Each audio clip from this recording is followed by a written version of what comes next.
In the key, kick out, Davenport. A steal for Kentucky. Ahead to Reeves, left wing three, got it! Jackson Weaves. A dunk bounces off the 80 and he slams it home.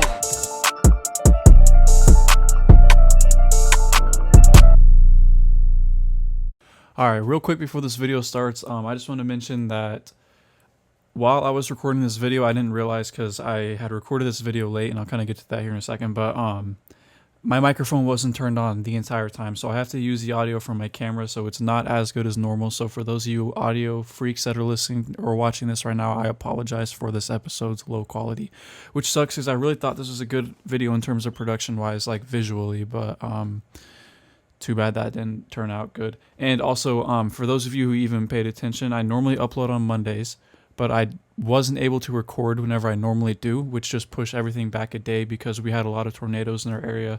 And the night that I planned on recording, I had to go into tornado shelter and I wasn't able to record. So that is why this is coming out on Tuesday instead of on Mondays. But other than that, let's get right into the video. All right, welcome back to another episode of the Student Section Podcast. This is once again a show all about college basketball, but also if you guys look at my discography, my videos as of late, I am covering also NBA basketball. And going back to the college basketball thing, I do more so cover SEC basketball. But since we're in the off season of college basketball, I'm doing a lot of NBA stuff. Speaking of which, I kind of want to just talk about that just real quick. So if you guys don't really care about this little talk I'm about to have, you just skip like 30 seconds to a minute in the future. So I've been noticing a lot of my NBA videos are getting a lot more views. But don't worry, I'm not switching over from the college basketball because, like, obviously I couldn't make these NBA videos because it's like my college videos are only getting about like 15 to 30 views, while the NBA videos are getting like anywhere from 70 to almost 200 views. Which, I mean, honestly, either view count really isn't that many views, but I will still be primarily doing college basketball just because, like, I feel like there's so many different podcasts and so many different shows and YouTube videos about NBA basketball, and there's not as many about college basketball. I also enjoy talking about college basketball more just because I don't have a favorite NBA team, so it's harder for me to invest in that league, whereas I do have a favorite college team.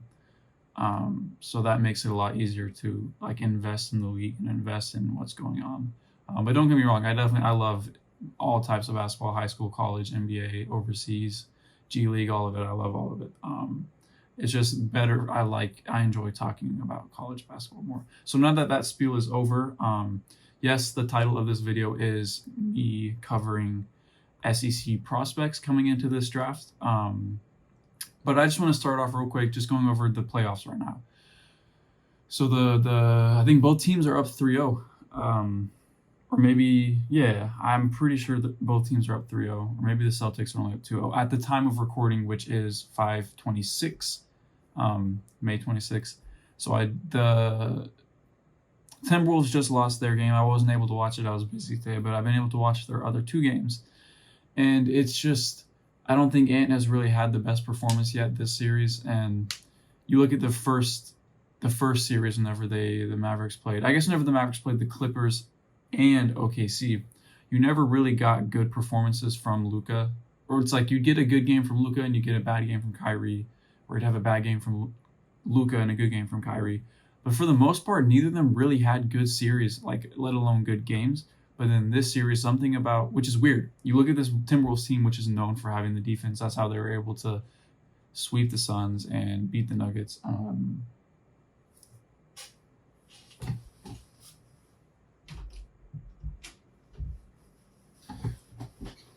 All right, sorry. As I was saying, that's how they were able to sweep the Suns, beat the Nuggets in 7. Just mainly because of their defense. Obviously, offense helped contributed a lot. But so far, I'm pretty sure all 3 games, maybe not the first game, but I'm pretty sure all 3 games have been pretty close down to the wire for the most part.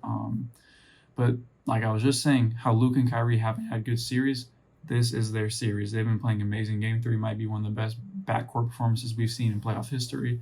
So it's nice to see these guys coming together. And I will admit, in my last video, I thought that I think I said this, I said I thought that the Timberwolves might win in 5, maybe 6, and it could possibly go to 7. I also did mention I wouldn't be surprised if the Mavericks won, but I am very surprised that they're up 3-0. I would hope that the Timberwolves can at least win one game, maybe two. But I think at this point the series is over. We've never seen a 3-0 comeback.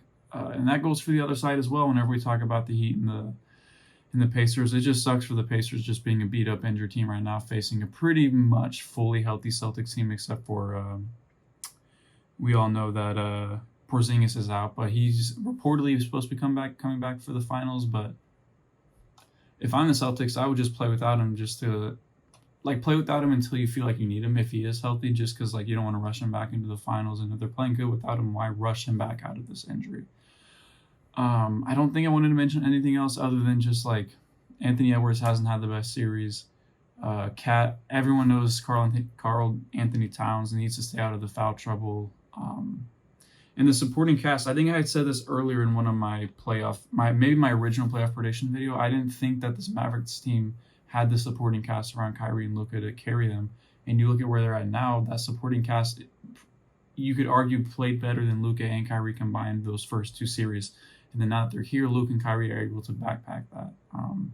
So an amazing build team, an amazing coach team with the Mavericks, talking about them with Luka, Kyrie, PJ Washington, Derek Lively, which is a lot of people forget that he's a rookie, but Derek Lively, Daniel Gafford, shout out Arkansas, Jason Kidd.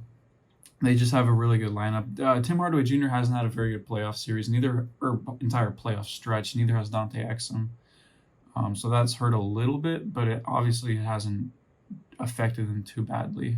You're able to get minutes in from Josh Green, who can help with that playmaking, that offensive load a little bit, and a little bit of that defensive end as well. But I think it's pretty much everything I want to mention about those two series, so I can go ahead and get straight into SEC draft prospects. All right, so the first prospect I'm going to be covering is going to be Reed Sheppard, and I just want to mention this real quick before we get into it. This is going to be in an order, but not a real this is the best player, this is the next best player, this is the next best player. It's more so there's going to be tiers. There's going to be guys that I think are going to be potential lottery picks, guys that are going to be later in the draft, middle first round to the beginning of the second round, and then guys that are going to fall down to just in the second round range, and guys that I believe are going to be undrafted. So, like I said, Reed Sheppard. I'm going to be posting my own mock draft video, so I will be saying where I believe they're going to get drafted. But Reed Sheppard is a guy whose range I've seen go anywhere from 3 to 10. I put it more. I think he's going to get drafted more in the 3 to 6 round, just because he is such a. Let me get this out of the way. He is such a just dynamic. Not even dynamic. He's just such a good three-point shooter and a perimeter defender that a lot of teams in the lottery are looking this year. This year, a lot of teams in the lottery are looking to compete rather than rebuild. And Reed Sheppard is the perfect tool for a lot of these teams to help compete. Obviously, you look at his strengths is the catch and shoot. Everyone knows that he shot 50% from three this year, and a lot of that was off of that catch and shoot. Another one of his strengths is going to be his point of attack defense, his ability to just put pressure on the primary ball handler taking the ball up. He can poke the ball free to get steals, and I would even go as far as to say his off-ball defense as well, his ability to play passing lane, stick to his man. His screen navigation isn't the greatest, but it is honestly, no, I take that back. He does have pretty good screen navigation. He's just one of those pests on the ball. And another one of his strengths is going to be his ability to play off the ball on offense. Like I said, he's primarily going to score off the catch and shoot. While he can create his own shot, he's not that's not a strength of his at all.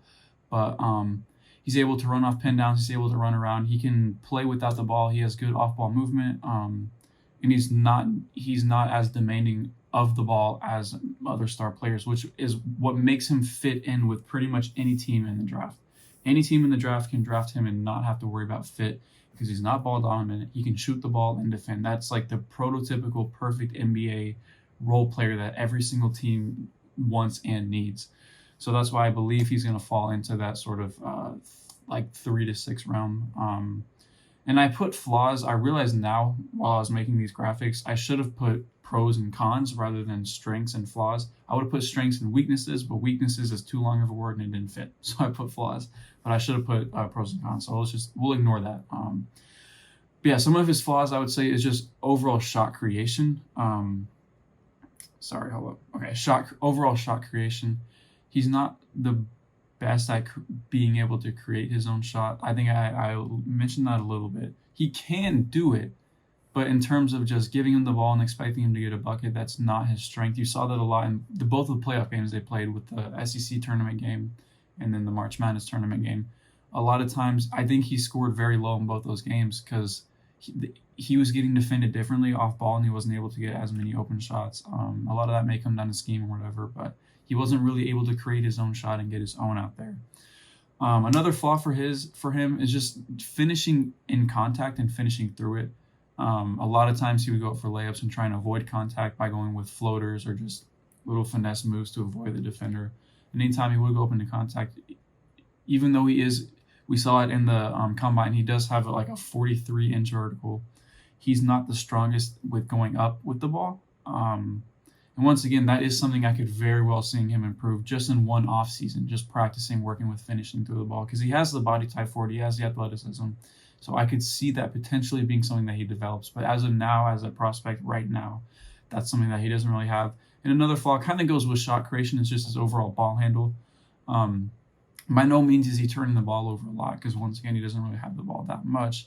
But whenever he does have the ball, he's not the type of guy you want really trying to break a full court press or running the offense in some sort of like in a zone defense.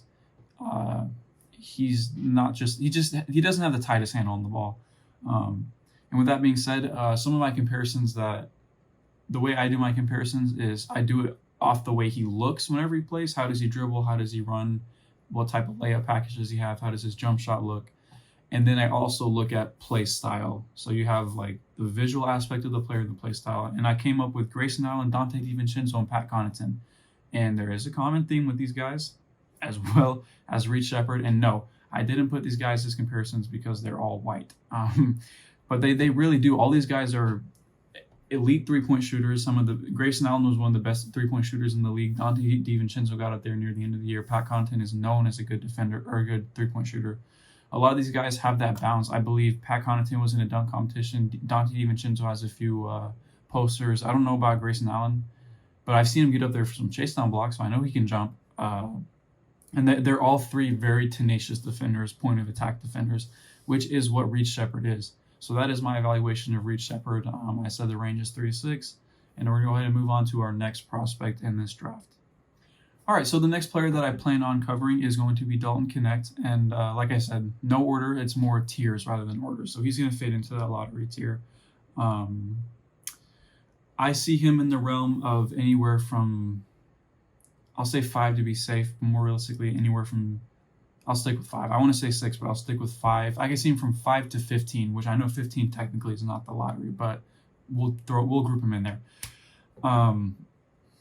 And I'm going to get to that reason. Honestly, since I don't have that written down as a flaw, the main reason I see him falling down that low is just because of age. Teams don't like drafting guys that are 4-year, 5-year, even people that have only been in college for 3 years. Teams don't really like drafting those guys with their lottery picks. But you do see a lot of teams as of late in the past few drafts have been evolving towards that direction. But yeah. Overall, with Dalton Knecht, he is a very polished prospect. He's not someone that you're going to have to worry about developing because of his age. What he is right now, you can expect him to translate that to the NBA while still being able to add on a few things. So there's not much question marks with Dalton Knecht. It's just more so, how is he going to fit in with the team? Because he is, with Tennessee, he was the primary ball handler. It's more so, how is he going to be able to play off the ball where he's not the main focal point for the offense? And going into his strengths, obviously shot creation. He is an amazing shot creator. Whether he's working in the mid-range, he's working around the pull-up on the elbows, pull-up jumpers. He can play around the perimeter on the three-point line. He's not the best three-point shooter, but he is definitely a very good three-point shooter, at least off the dribble. Another one of his strengths is finishing around the rim. There was a lot of plays where he's dunking on players. He's going up very strong. He's a lot. He doesn't, okay, I'm about to say something. I'm going to say pause before I even say he doesn't look that long on the court. Pause. He doesn't look that big. But whenever he goes up to go for a layup or go up to dunk, he looks way bigger than you thought he did. Pause. Once again, I gotta stop saying that stuff. But yeah, his ability to finish around the rim and finish through contact is amazing. He can finish many different ways. Pause again, bro. But another one of his strengths I kind of mentioned is his three-point shooting, mainly specifically catch and shoot. Like I said, he is able to create his own shot for a pull-up three. But in talking about strength, something that he's very good at is his catch and shoot ability. And like I said with Reed Sheppard, being able to catch and shoot from the three, that almost can guarantee you a contract in the NBA. There are plenty of guys in this league that are just strictly shooters. Look at Yuta Watanabe from, I think he played with the Suns this past season, but he played with the Nets, Raptors, all those teams. And he's able to keep a job whenever he's primarily a shooter. That's pretty much all he's out there to do. You even look at guys like Kyle Korver whenever he was in the league. Obviously, they're a little more dynamic than that. And like I said, Dalton Knecht is not just a shooter. And then moving on to his flaws, just overall like playmaking. He does get assists, but I'm talking about in terms of orchestrating and conducting an offense, in terms of running plays, making the right play, making the right pass, limiting turnovers, stuff like that. So just general playmaking, he's not the strongest at.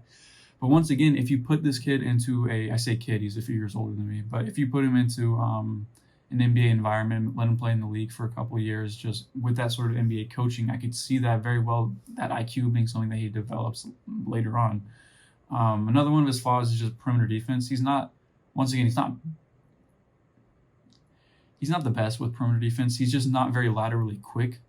So he ends up getting burned a lot. Oh my gosh, sorry. He ends up getting burned a lot on just point of attack defense. If he's on the wing, if he's guarding someone who's shifty, he's not really able to stay in front of him. He has very poor screen navigation. And just in terms of like just instinct with the basketball or on the defensive end, he just doesn't really have that. And then, like I already mentioned, laterally quick. Another one of his flaws is quickness. He's not the quickest in terms of being like shifty, like getting up to speed quickly. He's not very good at doing that. So he's just kind of more of a skill player rather than like I'm not saying one of his comps is Luka, but in that same sort of realm where he's not super quick off the dribble, off the bounce, stuff like that. But he can make his own open shot. And some of the comps I have for him is Gordon Hayward, Ray Allen, and Chris Middleton. I know those are all kind of a nice mix of players, but I think Gordon Hayward would probably be his closest comp. And no, I'm not just saying that because he's white, but no, like seriously. Like a young Gordon Hayward, they're both fairly athletic and jump pretty high. Not the quickest, very similar play style. I know Gordon Hayward is a better defender, but that's why I say like modern Chris Middleton, not as like the injury-prone version, but whenever we first started seeing him dominate with Giannis on the Bucks, I say kind of that range. But yeah, and then Ray Allen that's more of his ceiling. I could see him reaching, becoming an elite shooter. I know Ray Allen was super athletic whenever he was younger, and his ability to defend wasn't quite there, but I could see him reaching that Ray Allen ceiling. So that's Dalton Knecht. I said his range would be from 5 to 14 just to play it safe. And honestly, 6 to 14, 5 to 14. It doesn't really matter. But pretty much just a later lottery pick. I could see him getting picked up in that spot.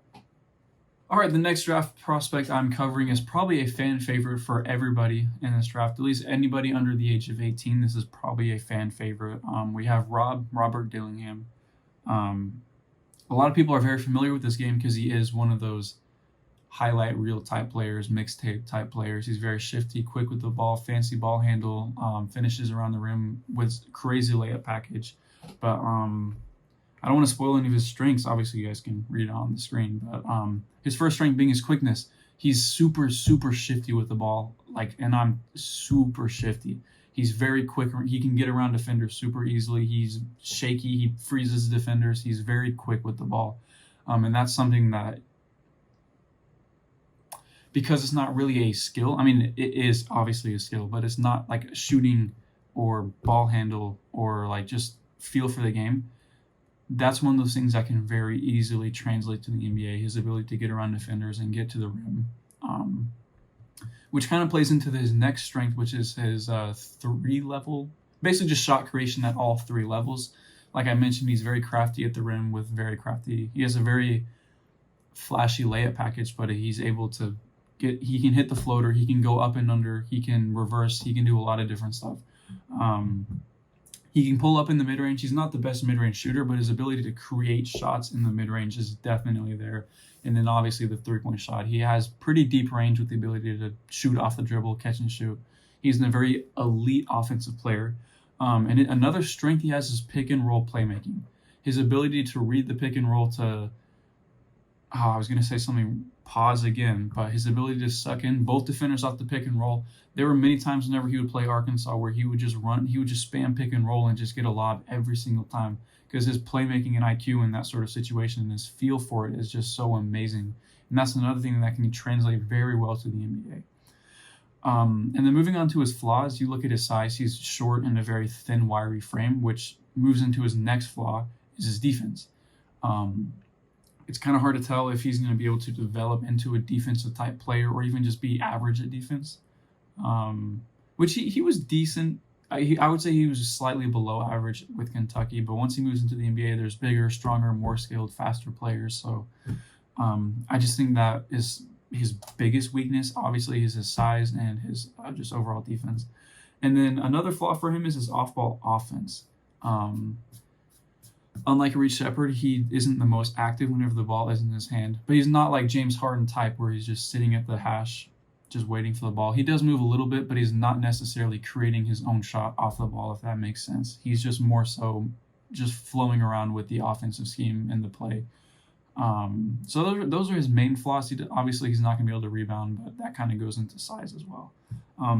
His main comparisons I kind of drew were Darius Garland, Jamal Crawford, and Tyrese Maxey. I say Darius Garland because they're both very shifty, very quick around the pick and roll, and they're both very good with the pick and roll, which is why I see a lot of that Darius Garland, both smaller, thinner framed, not the best defenders. I think that is a very good comp for him. I said Jamal Crawford more as like a ceiling because they're both very flashy ball handlers, both very flashy offensive bag, able to finish at the rim very creatively, create their own shots in similar ways. And Tyrese Maxey just because, once again, Kentucky guards. But no, just because Tyrese Maxey is also he's known for his speed, known for his quickness. Don't even need to explain it. We all know Tyrese Maxey. So that is my draft profile for Rob Dillingham. I would say the range for him could be anywhere from 3 to 7. I don't see him falling past 7. I don't even think he'll fall past 6, but I think 7 is just a safe bet. I think that's probably his draft range. All right, so we're kind of moving into that next tier of player that I was talking about, where they're going to be kind of a late first round, early second round pick. Starting off with Justin Edwards, another player from Kentucky. We've had 3 so far. Spoiler alert, there's going to be 4. And if, in case you guys are wondering, there might be people that I'm leaving off this list, but this is strictly off of the early entry names that the NBA submitted, I think, late April. They haven't submitted a new list. If they do, I might go back and just kind of, in one of my future videos, just kind of touch up on that. But so Justin Edwards, he had a very not up and down, but he just didn't have the best season with Kentucky. There were some games he was just kind of lacking. How do I say this? Just lacking overall IQ. So he would end up losing some minutes here and there, but he definitely showed flashes of his potential. And the reason I think he's going to get picked up late first round is simply because of his potential and his age. He's a very young player. He's a very raw prospect, but his potential is super high with his athleticism, his ball handling ability. He's shown flashes of having a jumper. It hasn't been by far like a solidified thing that he has, but he's shown that he can shoot the ball. So getting into his strength, his finishing ability through contact, he goes up very strong, very similarly to like Zion, who just goes up and absorbs all the contact and finishes above the rim through all of that. He does that so often where he just drives to the rim into 3 bodies and is able to absorb the contact and stay focused and finish the layup and draw the N1. Another thing he's very good at is just overall athleticism. He's very quick, very fast. He can run the floor very well in offensive transition and defensive transition. And like I said, this kind of goes into the finishing through contact thing. He is very athletic around the rim.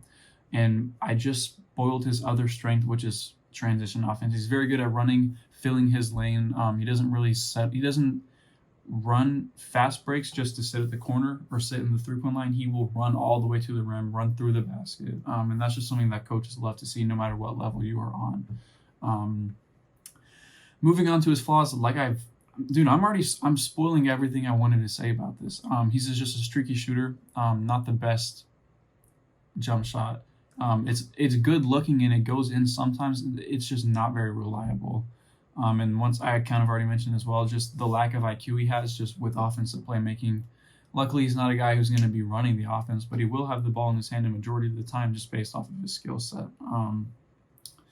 And another just thing he lacks is just on-ball defense, and he has all of the tools, so this could be something I could see him developing while he gets to the NBA. But just based off his season with Kentucky, it was not really just a lack of skill, but it was a lack of effort most of the time, where he would just kind of get lazy, just kind of throw his hand out for a steal and get blown by a lot. I'm sure Kentucky fans know what I'm talking about. But other than that, he does show flashes of being a good defender, just not very consistently.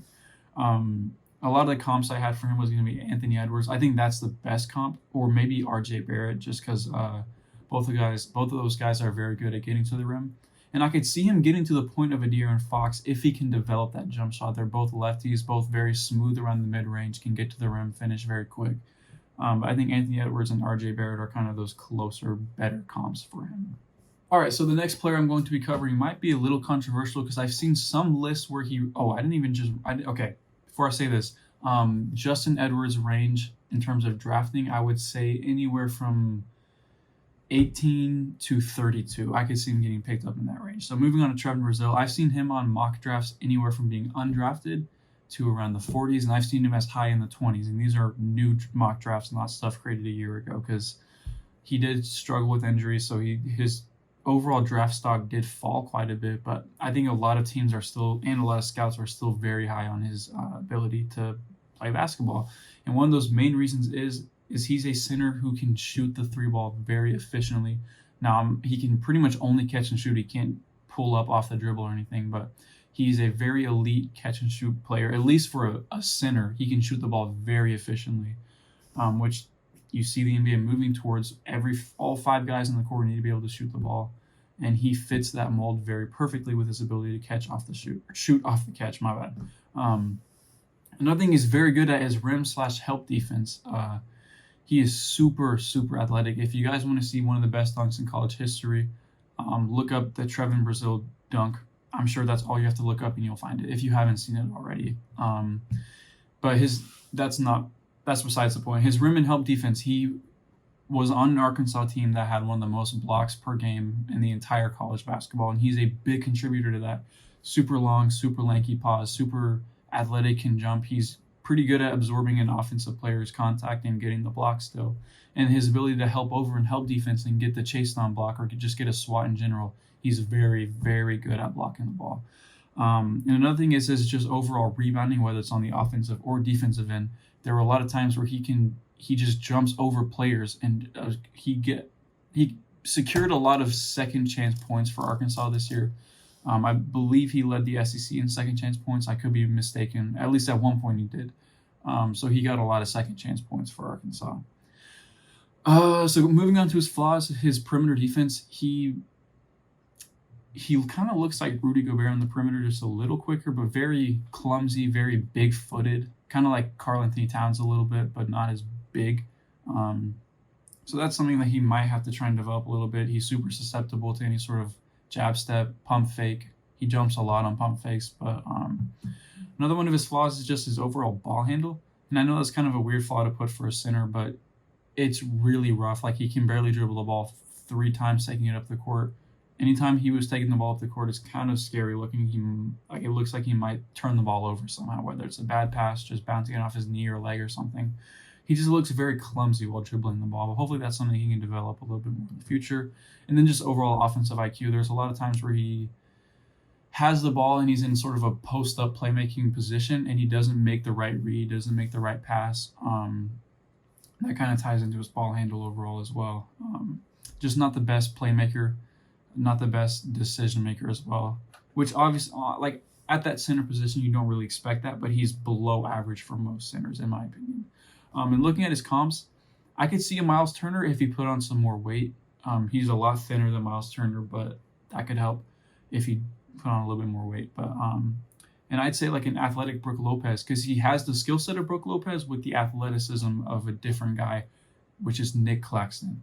He plays a lot like Nick Claxton. In this past year, he didn't shoot the ball super hot, so I think that might be his best comparison. Just his ability to go up, catch lobs. He can finish above the rim. He catches a lot of lobs. Gets a lot of blocks. Plays very well in transition without the ball. If he's running in transition, he runs in transition. He doesn't just sit back and be lazy. He will run with the ball handler. So I think Nick Claxton with a little bit of a better jumper would probably be his best comparison. All right, moving on to my personal favorite out of this draft, Antonio Reeves. I'm going to say this in this episode, and I'm going to say it in my mock draft. I do not understand why he's being mocked all the way back in the 50s in the 40 overall pick. I'm going to say this right now. I'm going to clip this. I'm going to post it. If for some reason I turn out to be right in 5 or so years, I think he's the biggest sleeper in this draft. I think he's going to get drafted. I've seen after the combine, he had a very good combine performance. So I've seen him more so in the higher, like the early second round and very late first round. I think he is worthy of being in the top 20 picks because of his skill set. I think he's a very skilled player, and I think he's going to be one of the most slept on players in this draft until we see his productivity in a couple of years. So it's not an actual flaw I wrote down. The only problem with him, the reason he's getting drafted so late is once again because of his age. But going into his strengths, he is one of the best three-point shooters I've ever seen in college basketball. He averaged, I think, 45 or 46% from three, which is already pretty high, but he's shooting very difficult shots. He's able to pull up off the dribble. He makes his own shot on the three-point line. So he's not just catch and shoot. He's taking difficult shots on the three. Deep threes, not much of a step back kind of guy, but sidestep, dribble pull up type guy. He's an amazing three-point shooter, which is something that translates. It doesn't always translate, but if that's something that he can bring to the NBA, that is super valuable. His ability to shoot the ball on the three in any sort of fashion.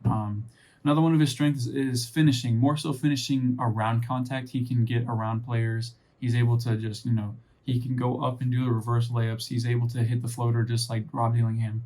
And he's just moving on to his next strength, he's very smart, very calm and collected with the ball.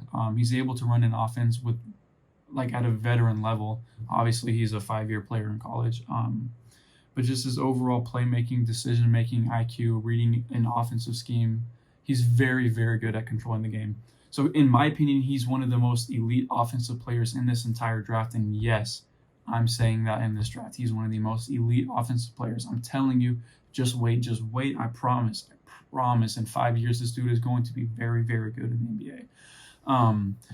Moving on to his flaws, at his height, I believe he's 6'5" or 6'6", maybe. He's not the best rebounder. He doesn't really go in for rebounds. He's more so kind of sitting on the outside waiting to play transition, whether it's on the offense or defensive end. And he is a true combo guard. He doesn't have the ball in his hands enough to be a point guard, at least with Kentucky. And he's not really... He doesn't have the skill set of a point guard or a shooting guard, which could be kind of hard to find, but I could definitely see him developing into one or the other, probably more so a shooting guard in the NBA. But as of now, he's not really carved out a role in either position. And just another flaw is off-ball defense. He got caught sleeping a lot, he didn't really get backdoored a lot, but he's not able to fight through screens off-ball. For some reason, he can decently on-ball, but off-ball, he can't really navigate screens that well. He's not very attentive to what's going on. Sometimes he might be focused just on one guy or the man with the ball, his man, whatever. But that's something that he can develop, obviously. But coming into the draft, that's a big flaw for him. And just some comps I had for him is C.J. McCollum, Caris LeVert, and then Buddy Hield. I like the Caris LeVert a lot more. I think they have the same kind of body type play style. He's a better shooter, obviously, in my opinion, than Caris LeVert, which is where that C.J. McCollum comes into and the Buddy Hield comparison. But I like C.J. McCollum just because I believe he's a better playmaker and ball handler than Buddy Hield. So I would say C.J. McCollum's skill set with Caris LeVert's frame. That's kind of what I would say for Antonio Reeves. All right, so the final guy in this realm is Mark Sears. I would say his range, because of his age, is probably going to be anywhere from 25th overall pick all the way back to 40th overall pick. So this is the last guy in this sort of realm. And once again, his age is the main deterring factor. Teams don't like drafting 4 to 5 year players. I've already said that. One of his biggest strengths is his mid-range shot creation. He can make the shot and he can create very tough. He's very footwork oriented. He's able to slow down and speed up his pace at will. He makes the defender play to his pace. He's very strong, low to the ground, solid base. He's able to just create so much space. And so he's able to create a lot of space in a little bit of space. He's a lot like, we'll get there. But he is an offensive runner. What do I mean by that? I'm not sure what I meant by that, but it's just more so his ability to run an offense, obviously. But I don't know why I didn't just say like playmaking. But yeah, his ability to just be calm, collected. He ran one of the best offenses in the entire college basketball, the best offense in SEC basketball with Alabama, with very good composure. His ability to hit big time shots. And another strength he puts up is just he puts a lot of rim pressure. He's able to get to the rim, cause people to collapse on him and get other shooters on the perimeter open. Maybe he can throw up a lob to the big man if his man comes up and help. He's just able to put rim on the pressure constantly. He's able to put pressure on the rim constantly, One of his flaws is going to be his size, mainly his height. He is a very strong, very solid player, like I mentioned, but it's his height. I think he's only 6'1 or 6'2. So there are taller guys that can defend him, can defend his shot. Another one of his flaws is defense, which also kind of ties into his size, which also ties into his other flaw, which I'll get to. But he's just not the best on ball, not the best post, not the best mid-range defender. Really, all three of those, he's just not the best. He is decent on the perimeter. He's just not really elite. And just another one of his flaws is going to be his quickness. More so quickness defensively. He is very quick on offense, but he's not fast, if that makes any sense. But just his reaction time on defense isn't quite there yet. Maybe that is something he can develop as time goes on. But he's a very mature, very solid player. These older guys like Dalton Knecht, Antonio Reeves, and Mark Sears, these are the type of guys that you are drafting and you know what you're getting out of them because they've proven themselves in college. You know what type of player, you know what numbers you're going to get out of them, which is why I would think more teams would want to draft these guys, but obviously they want to develop younger guys. You can get 4 extra years out of a 19-year-old versus a 23-year-old. His biggest comparison, and I'm pretty much, the other two are just kind of throw-ins because I didn't know who else to say. Everyone knows he plays almost identical to Jalen Brunson, just his footwork, they're both lefties, his ability to get to the mid-range. They just play so similar, his height, his body type, all of that. I said a slower De'Aaron Fox just because that's pretty much what Jalen Brunson is. And then Chris Paul, kind of a stretch, but it's more so the Jalen Brunson comp that I would focus on whenever you're looking at a Mark Sears player. Okay, so moving on to the next realm, which is guys that are going to be very late second-round picks or probably undrafted and picked up for summer league games. First of these players being Allen Flanigan, and I know I have a picture of him from Ole Miss and then a different picture from him in Auburn. But Ole Miss, your media team needs to step up because he played with you guys for a whole season. I could barely find any photos that were high quality enough for these designs I'm making. But Allen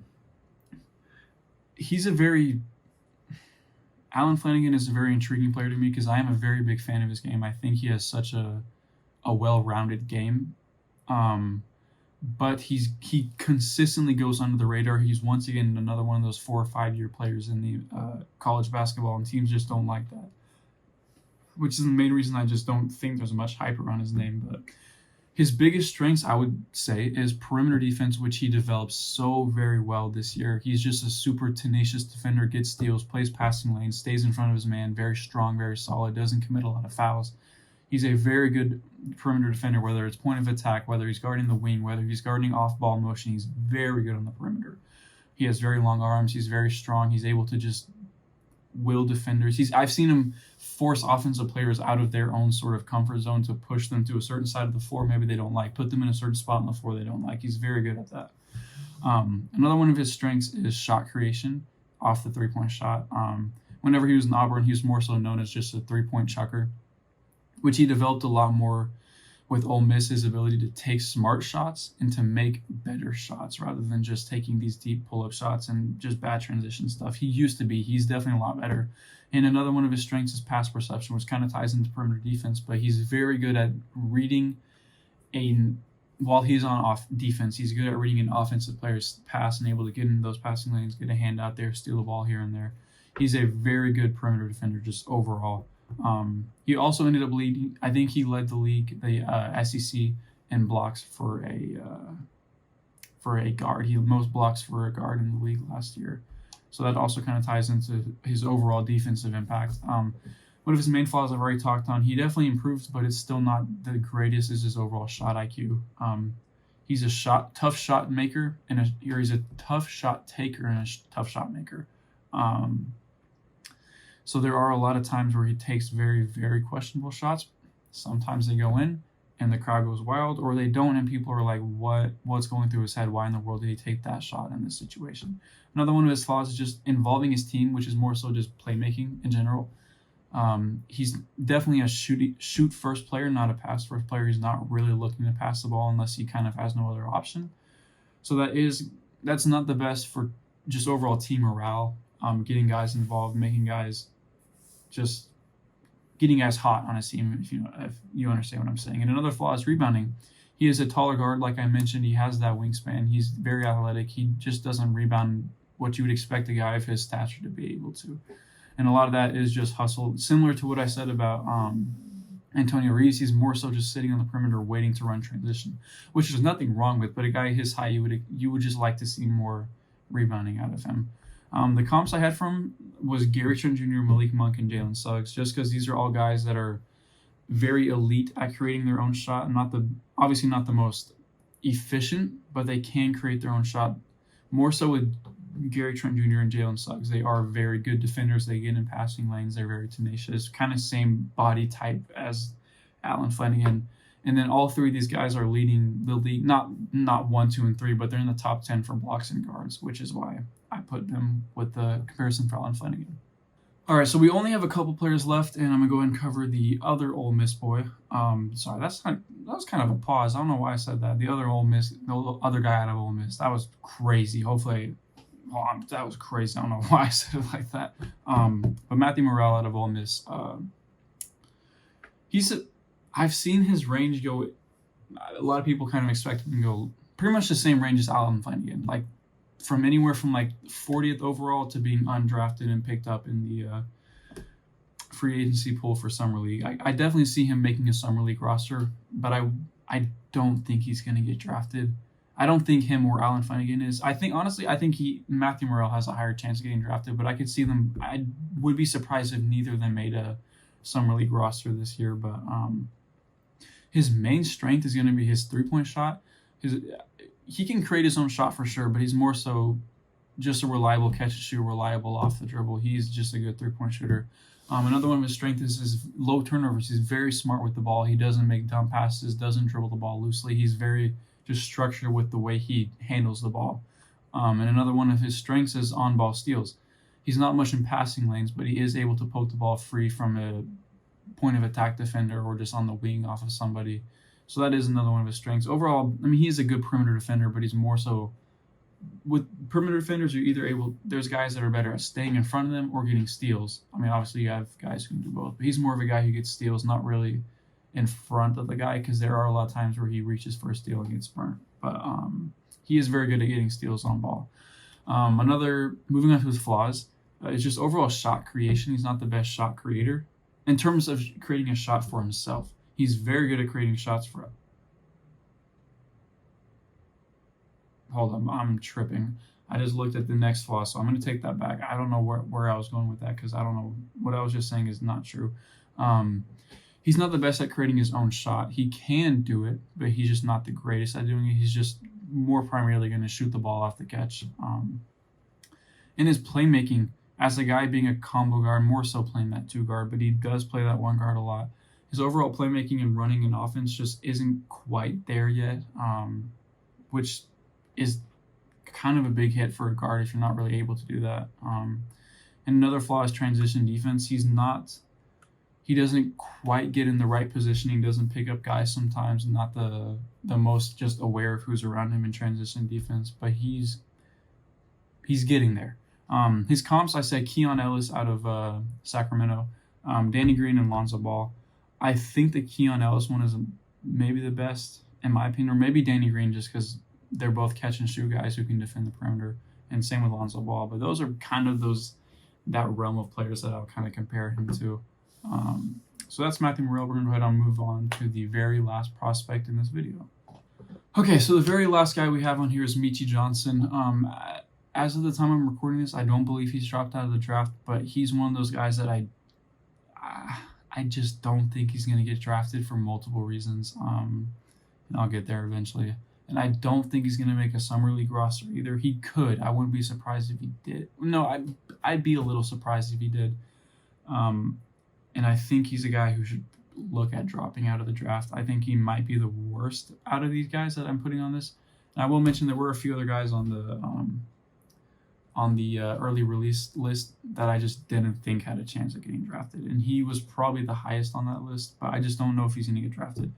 His biggest strength is he's able to create his own shot, mainly on the perimeter, but he can do it in the mid-range and just getting to the rim. That's his next strength. I just spoiled my next strength. But yeah, his ability to get to the rim, he has a very good finesse game at just multiple different gather moves, multiple different finishing moves. He's very good at getting to the rim. And his other strength is just catch and shoot. So he is a good shooter.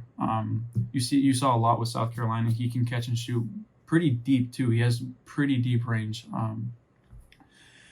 But he does have a lot of flaws that kind of just hurt him.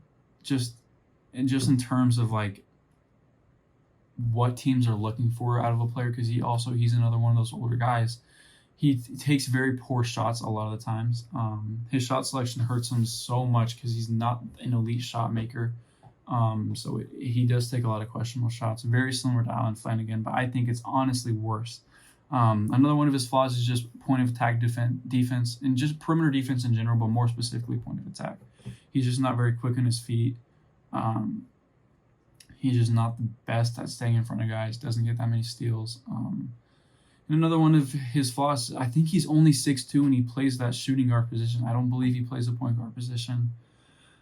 So that hurts a lot, being a super short guy. I mean, you've obviously been able to see guys make it in the league like that. You look at Donovan Mitchell being a very short 2-guard, but overall, his shot creation, I would say, is more his shot making just isn't good enough to kind of combat his small height and lack of defense and playmaking.